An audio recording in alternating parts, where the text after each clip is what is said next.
किती गेले किती संपले भरारा, आले किती गेले किती संपले भरारा, संपला नाही संपणार नाही माझ्या शिवबाचा दरारा, माझ्या शिवबाचा दरारा.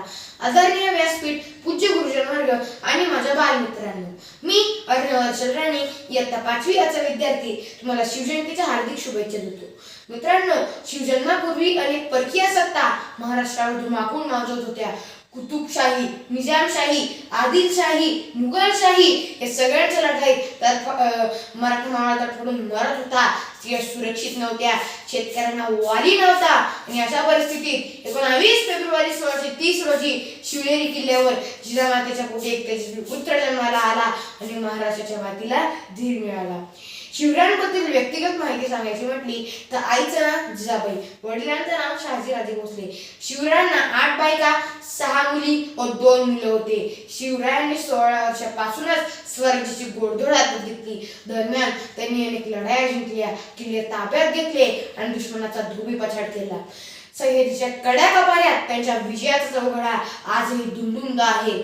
एकच राजा इथे जन्मला शिवनेरी किल्ल्यावर, एकच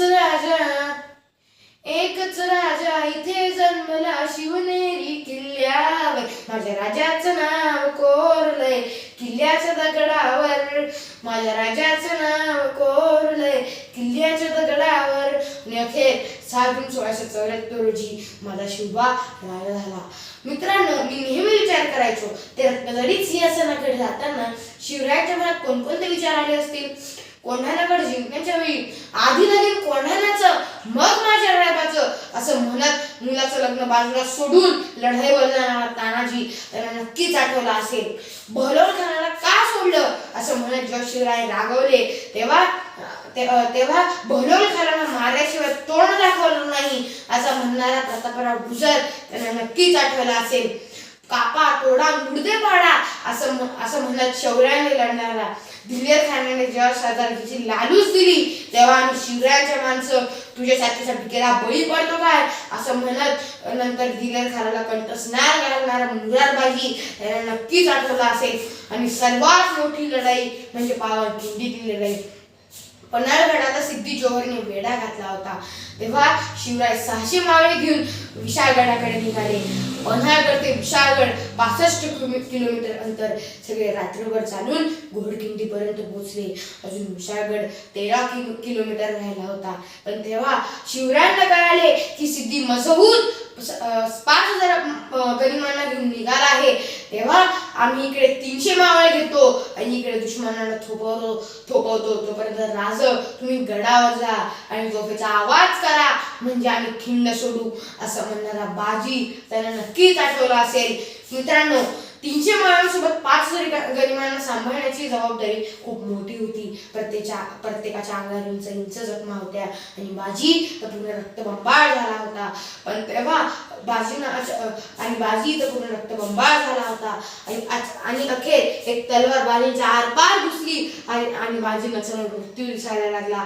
पण तेव्हा अचानक बाजींना आठवले अजून तोफेचा आवाज झाला नाही. जोपर्यंत तोफेचा आवाज होत नाही तोपर्यंत यमाला सुद्धा मारण्याची परवानगी नाही असं म्हणत काय ती निष्ठा, काय ती हिंमत. मित्रांनो, आपण ध्येय ठरवतो पण त्यात आपली कामगिरी खूप कमी पडते. आपण म्हणतो मी खूप केलं काहीच कामात पडलं नाही. मित्रांनो, पण जेव्हा आपण म्हणतो मी खूप केलं तेव्हा आपण एकदा बाजींना आठवलं पाहिजे. तेव्हा आपल्याला कळतं आपण अजून काहीच केलेलं नाही. मित्रांनो, मी दुसरी गोष्टी अशी शिकलो जो आपण म्हणतो माझ्याकडे हे नाही, माझ्याकडे ते नाही. पण मित्रांनो, जे आपल्याकडे आहे त्याचा उत्कृष्ट उपयोग करा आणि यशाला खेचून आणा. आणि मी तिसरी गोष्ट अशी शिकलो जोपर्यंत आपल्याला ध्येय प्राप्ती होत नाही तोपर्यंत आपल्या रक्ताच्या शेवटच्या श्वासापर्यंत लढत राहा. कारण की लढण्याचा इतिहास आमचा हरणे माझ्या रक्तात नाही. लढण्याचा इतिहास आमचा हरणे माझ्या रक्तात नाही. जोर मैदानात उभा मी जिंकणे तिला शक्य नाही असं म्हणत 3 एप्रिल 1680 रोजी माझा शिवबा सगळ्यांना सोडून गेला आणि अख्खा महाराष्ट्र पोरका झाला. मी काही ओळी सांगून माझं भाषण संपवतो. 62 किलोची तलवार वागवतो तो 65 किलोची तलवार वागवतो त्याचं नाव यसाजी. 2000 गनिमांची एकटा झुंजतो त्याचं नाव बाजी. हात तुटला तरी दुश्मनाशी झुंजतो त्याचं नाव संभाजी. आणि धाड्या वाघाला फाडतो त्याचं नाव संभाजी. आणि या सगळ्यांना एकत्र आणून स्वराज्याचं तोरण बांधतो त्याचं नाव शिवाजी, त्याचं नाव शिवाजी. अशा राजाला माझा मानाचा मुजरा, मानाचा मुजरा. धन्यवाद.